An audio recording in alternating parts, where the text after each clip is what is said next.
Baltimore police officer involved in arresting a black man who later suffered a fatal injury during a police van ride testified at the driver's disciplinary hearing Tuesday that the man did not show any signs he needed medical care when he was first put into the van. Officer Edward Nero testified at the hearing for Officer Caesar Goodson, the van driver who could be fired for violating department policies in the case.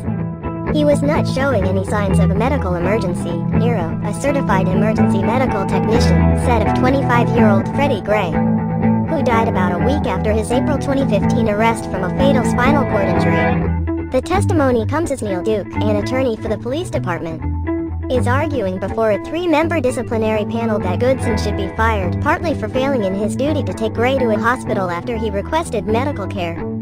But Nero testified that people who are arrested often request medical attention to avoid jail.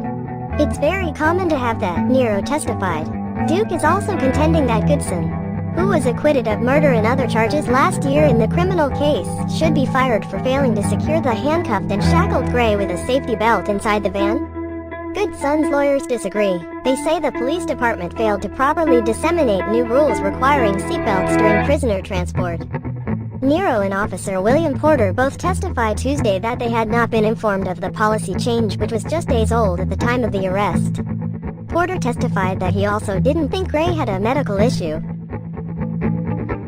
but he thought Gray should be taken to a hospital since Gray's request for care meant that he wouldn't be admitted to the Baltimore Central Intake and Booking Center without getting cleared by hospital first.